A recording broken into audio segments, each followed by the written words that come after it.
excitement for baseball season is building up. We're a little over 3 weeks away from when LSU starts off the season against VMI.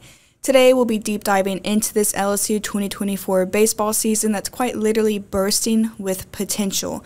I'll be bringing on the news and sports director of the Louisiana Radio Network, Jeff Palermo, along with the editor of Tiger Rag, Todd Horne, who will both be sitting down with the member of last year's national championship baseball team, catcher/designated hitter Hayden Travinski, who was a key player to this championship team, to talk about the differences he sees with this team in comparison to last season. After hearing from Hayden Travinski, I'll be bringing on the LSU Tigers' new pitching coach, Nate Yeskie, with Jeff and Todd. Nate may be fresh to the team, but he's no stranger to the game. This is Camryn Conner, your host with Tiger Rag Audibles podcast, and after a word from one of our sponsors, we'll be talking baseball, starting with Hayden Travinski. The East Baton Rouge Library says this is the year to invest in you. The library brings value by connecting you to information, resources, materials, technology, and experiences. We make a positive difference in your life. All you need is your library card. Stop by one of our 14 locations, open 7 days a week, or find us online at ebrpl.com. Jeff Palermo, along with the editor of Tiger Rag Magazine, Todd Horne, and joining us now, member of last season's national championship baseball team, catcher/designated hitter, Hayden Travinski. Hayden, thanks a lot for joining us here tonight on Tiger Rag Radio. How you doing? I'm doing well. Thank you guys for having me. Oh, it's great to have you on. How excited are you for this season? And give me a sense of what the vibe is with this team, especially compared to last year. It's tough not to make comparisons to last year, but our motto around this year is just we're not defending anything. It's a new season. There's always going to be new opportunities and new challenges. So it's our job to just bond together as a unit and move forward together. And I'm very excited for the season. So, Hayden, what excites you the most about this team? And I know what you just said, but compared to last year, but also on its own moving forward. Sure. I think the depth in the pitching staff is something that it hasn't been the case since I've been here, at least, because last year we just had some injuries that really could have pole vaulted us forward, even more so. But just the depth alone, I think we have 10 lefties. I mean, 3-4 years ago, we literally had 0 or maybe 1. So that's just an entire difference in and of itself. And those are some special lefties too. They're not just your typical go out. Yeah, and throw. No. They're not just going to throw innings. They're there to dominate and do their job. So which one has impressed you the most out of the newcomers to the pitching staff, whether he's a lefty or a righty? Every one of them. Every one of the transfers have. Absolutely. And it's so cool to see just the pitchers work and how they work as a staff. So you've been here now. This will be your 5th season. I was talking to Coach Johnson about a week or so ago. Had a pretty in-depth conversation with him, and he pointed out that you were one of his biggest, if not the biggest, prized recruit that he had to draw back to the team, and he talked a little bit about why that was so important. But what went into your decision to come back? Well, I think having such a special group of guys, obviously being that I've played with guys like Pearson, Malazzo, Thatcher, Bill Helmers, Tommy, I just really love the camaraderie, and I love the way we go about things as a program. We're there to work, we're there to get things done, and we're there to accomplish our job. So I think coming back really wasn't a tough decision for me, just because I found it to be a better opportunity for myself. But just to be here again and wear the jersey is exciting in and of itself. Coach Johnson said that he didn't hesitate to say that you've been designated as one of the leaders, his leadership group, and named you at the top of it.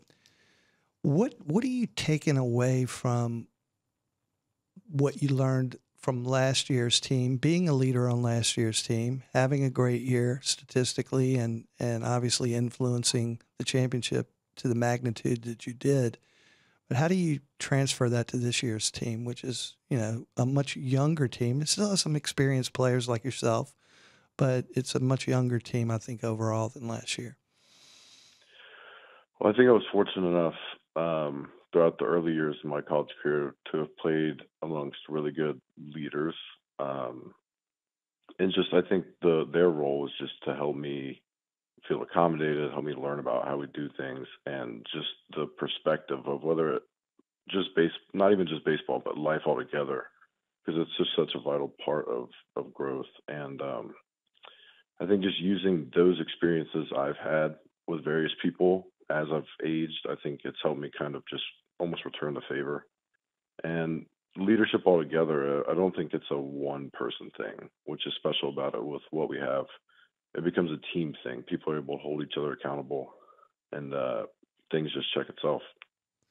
Talking with LSU catcher / designated hitter Hayden Travinski, and I mentioned those two positions, Hayden. What do you foresee your role being on this team? Again, Brady Neal, Alex Milazzo, those guys are back as well. How much do you expect to catch? Do you expect yourself to be a DH, or is there another position in the field that you might get some innings and get some action at? Yeah, it's not my job to expect anything. I just got to focus on what I can control. I trust the positions that I've put myself in, and I just go out there and try to execute and do what I can to help the team win, especially. How much? I mean, as far as you've been working at catcher, I would imagine, right? What's it like? like? Yeah. I mean, I do work from anywhere from catch to some work at first, and that's a constant spot of improvement for me. So. How much do you like playing first base? Has that been a position you've played a lot in your? Well, I mean, I haven't done it consistently since high school. Yeah. I did it once last year randomly. So fortunately, I'm able to get a lot of catching work in with how many pitchers we have, and how many games we play with inter squads and stuff like that. So, I definitely consider myself a catcher, and that's how I view myself as a player. So, whatever role I'm in, I accept, and we'll move forward with. So, Hayden, when you look at last year in retrospect, you were the hottest player in college baseball for probably about, I would say, at least a month and a half. And it was actually your first year, if I'm not mistaken, correct me if I'm wrong, that you weren't somewhat beset by injury. How's the health right now, and how does last year for you carry over this year, and what are you looking to improve on? I realize there's a lot packed in that question, but. No, you're good. I think in the improvement area, this is a game where it's designed for failure. So the more consistent you can make things, the easier it becomes. So I think that's just the main thing that I've focused on, whether that be on the defensive side of things or on offense. What was the first bit of that question, if you don't mind repeating it? You were arguably the hottest player in college baseball for a significant stretch there last year, and it's kind of like you tapped into the potential you've had all along, but you were beset by injuries for a lot of your early part of your career, I would say. Right. Yeah. So I think that just came down to learning, because we do a lot of mental work.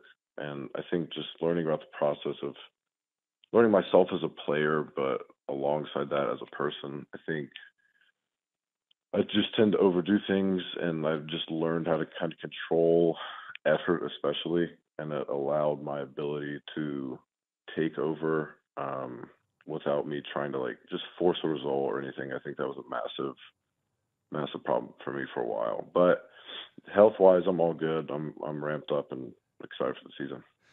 When you look at the team that you guys have, and I'm talking about position players right now, obviously Dylan's gone, and you don't just replace a Dylan Cruz, but you do have Tommy White back, and you do have a good influx of, I would say, outfielders that have come in.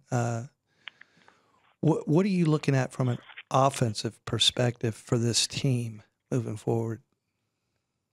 Well, I think offense in general gets a little mixed up between people when it goes down to statistics of just strictly like batting average, etc. But as an offense, your job is designed to score runs. So I think we have the pieces that fit that mold for how we do things, and I think we're going to be very, very successful.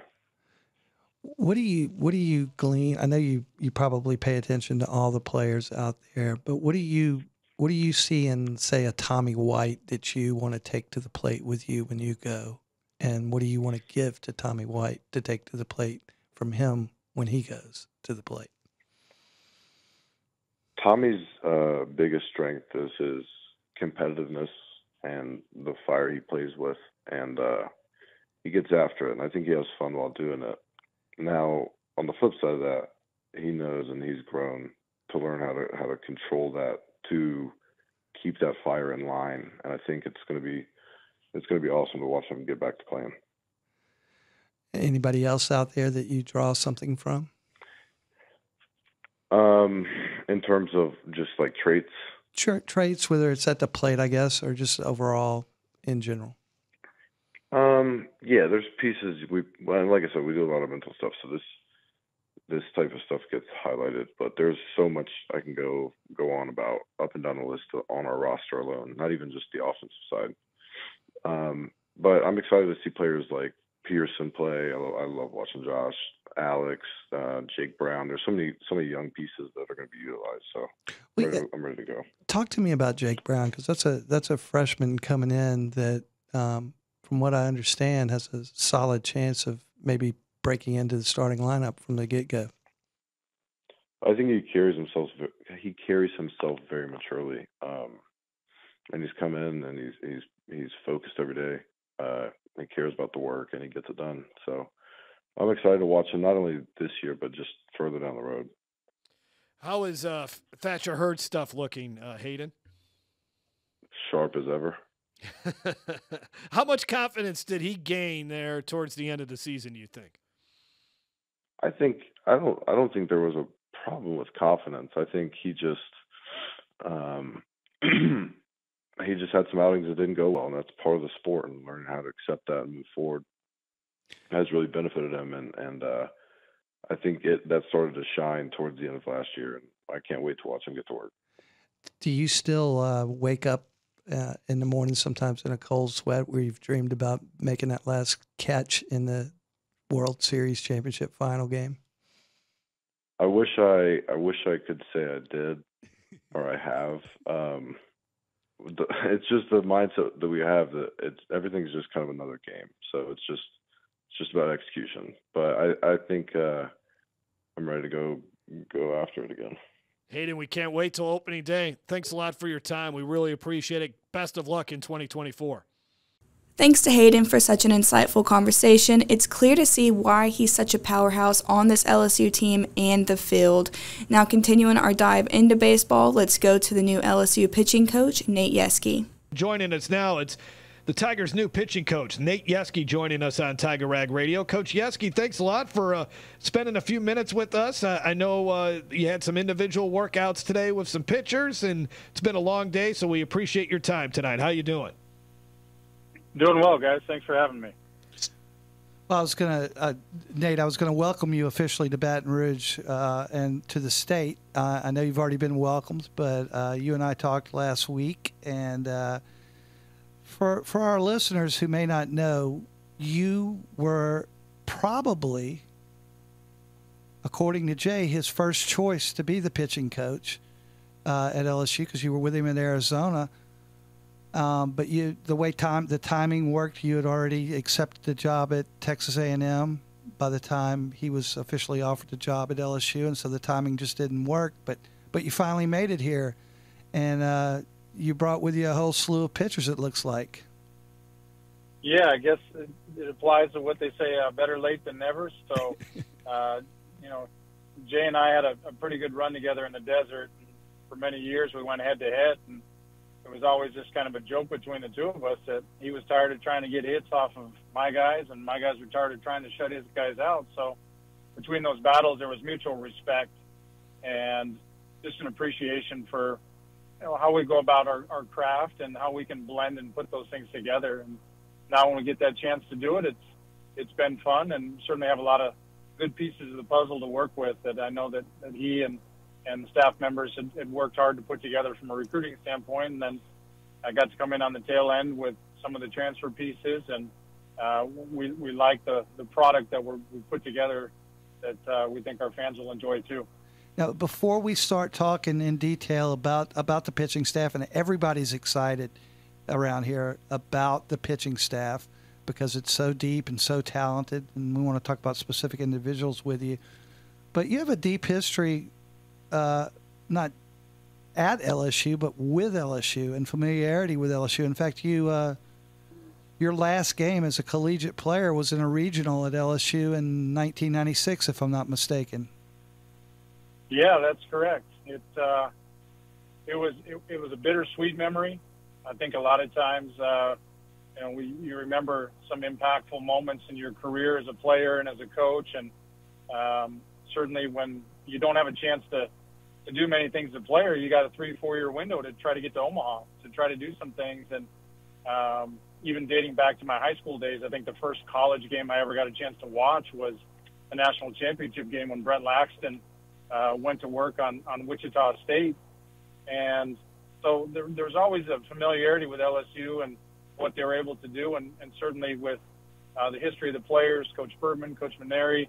You follow those things throughout the years, and it's nice to see it be able to come full circle and now be a part of the next wave of Tigers, and hopefully we can continue to add to that trophy case, much like that 96 team did. I got to play with Eddie Furness, Warren Morris, Brandon Larson. Those guys were with Team USA at the time, and I was trying to make that club much like those guys were. There was a fall session that they had that Skip was spearheading with the help of some other coaches, and getting to know those guys. I've always just stayed connected to it. So when I got to play here in '96, left with the lead, thought I did all right that day, and it just wasn't enough. I think we ended up losing 7-6 to at least a team that went on to win the whole thing. So you can stomach that a little bit better knowing you got knocked out by the champ. Well, and then there was a story where you were coaching with, if I'm not mistaken, and correct me if I'm wrong, but Oregon State in 2012, and you had a baby daughter and your wife, and there was a situation in the press box. You want to go over that real quick?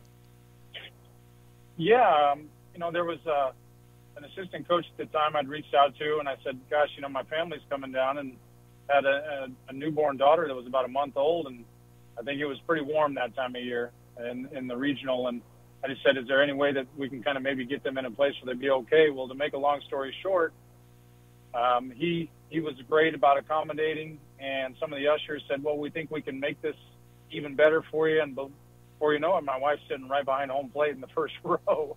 And fast forward 10 years later, we were in town when I was working for another program, and the lady that had happened to recognize my wife and kind of put two and two together, and she said, boy, you look familiar. And she said, well, I've been here before with Oregon State at the time. And she said, you were the lady with the baby. And she said, you have a heck of a memory. And she went and grabbed a couple of other ushers. Gosh, you remember? And so the people, when they talk about hospitality in the South, I mean, it's to the extreme. And, that was 2012. My wife's interacted with fans 2017 in Omaha when we played the Tigers, 2018 when they had come up to where I was working at the time in a regional. So I feel like fate has always been kind of knocking on our door, and now we've had an opportunity to answer it and walk through it and come out on the other side. And we've even become friends with people that had moved to Corvallis, a gentleman and his wife that were diehard Tiger fans. And he came in the office saying, hey, man, I'm a baseball fan. I've seen you all play. So it's funny how far-reaching and how many people you connect with that have a history with Tiger baseball, and certainly feel very blessed to be a part of it as well. And Jay's had a little bit of trouble keeping pitching coaches since he got here, but I understand that there's a little bit of a commitment between you, mainly because your wife won't let you pack any bags up anymore. Is that correct?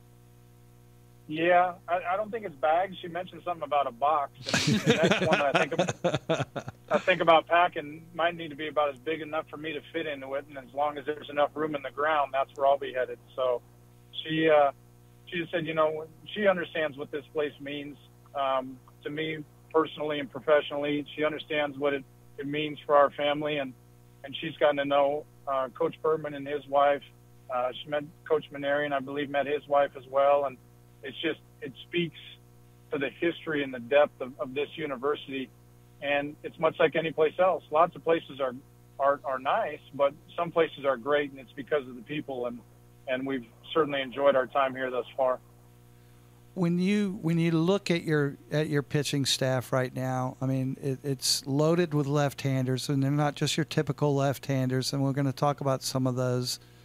But let's go ahead and start talking about what you're looking at right now. Is what everybody wants to know is who's likely to be your starters on Friday, Saturday, and Sunday, and then maybe even a fourth starter. Yeah, I think you look at some of the guys that you target in the transfer portal. I mean, between Luke Holman, Gage Jump, those are two high-level performers. I think that they're in a position that they could possibly go out on the front end of games. Thatcher Hurd certainly done it in the past, so he's familiar with what that looks like. And you're always trying to build for the future. So when you take some youngsters like Cam Johnson and Kate Anderson and others like that into consideration, you start saying, like, okay, we see what's on the horizon. And what's nice is I think that everybody's going to be able to kind of to bite off something that's digestible for them. And sometimes I think when you're in a program that doesn't have the depth that we do, you're trying to push guys to the front, and they're in a trial by fire, and it makes it difficult for them because they may not be ready for some of those things. And when you talk about guys like Griffin Herring and Nate Ackenhausen, who pitched in Omaha as well, Gavin Guidry, Javen Coleman, the list goes on with guys who have success, have done it in this league, and are familiar with what is kind of on the horizon. And so it allows guys, I think, to do what they're capable of doing, not being asked to necessarily do more, but also kind of being protected, which if you're talking about development, people think development is just the opportunity to go play and keep playing and keep playing and keep playing. But I can speak from experience.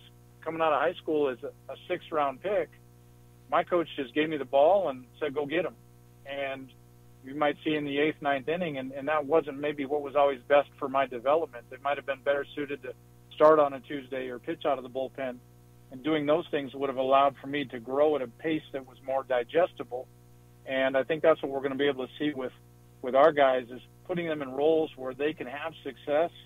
And if it's for one inning, one hitter, maybe it'll be a spot start or something in some case, because we've got 4 games to start the season on the weekend. And then I believe the following weekend we have 4 again. So those things will come around and be pretty jam-packed where we're going to need a lot of arms. So keeping them healthy, keeping them balanced, and making them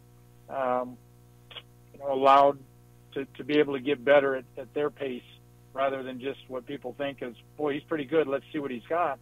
Sometimes that isn't always the best recipe. Man, there's a bunch of pitchers that I can ask you about, Coach Yeskie, but what about a guy like Griffin Herring, who performed so well out of the bullpen last year? What do you foresee his role this season?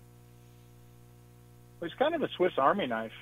We've started him in scrimmages, we've closed him in scrimmages, we've used him in kind of the middle of the game, and I think that's a real credit to him as an individual, because naturally every kid wants to either start, and if that doesn't work, well, then I want to close. And what you got to remember as a player is that a lot of games get impacted between that 6th and that 8th inning. Starters out of the game might be 2-2. You might be coming in a crunch time position in the 7th, where now the biggest pitches have to be made, and you can impact 2, maybe 3 games a week. And so our guys, we really talk about just getting outs, getting important outs, and then just passing the baton to the next guy. So when your name is called, be ready, do what you can do. And Griffin's done a great job of that, and I think that we've seen him advance his game. He's kind of picked up another breaking ball, so he's got a curveball to go with his slider, and he's made kind of a whole-scale effort to advance his game, whether that's fielding his position or controlling the running game. So he's done a lot of things for us, and we envision him being a big part, really kind of no matter what it is, because we think he can handle a lot of different roles. Nate, talking about Thatcher, he had such I guess you could call it an up and down season or a challenging season last year, but he really finished the year. I'd say the last 6 weeks of the year, he was statistically probably the best pitcher in the country, which is amazing considering when Paul Skeens was out there as well. But he's gained some weight, and he's added to his, from what I understand, his velocity at the ceiling and at the floor, and he's added to his repertoire. Yeah, he's worked hard to get his body to really, I think, kind of advance, which has advanced his stuff. Now, Thatcher's, you kind of hit it on the head. His success isn't going to be determined by whether or not his stuff is there. His stuff is always going to be there. It's going to be, how do you manage the ebbs and flows of this game? Because there's coaches in the other dugout that study film and have talented players, and they're going to try to find ways to get to you. If you can't throw certain pitches to certain parts of the zone, or if you can't be quick to the plate, or you don't field your position, those little types of things are the things that start to kind of rear their head at times and can impact the game. Coach Yeskie, thanks a lot for your time. Look forward to talking to you again here shortly. Good luck, and can't wait for opening day.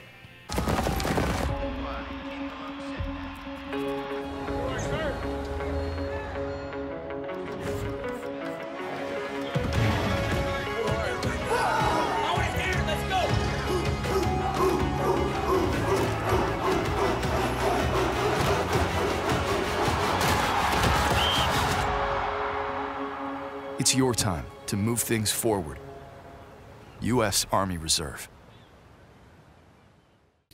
All right, that's it for today's episode. Thank you to Hayden Travinski, Nate Yeskie, Jeff, and Todd for their thoughts on LSU baseball, getting everyone excited for the 2024 season.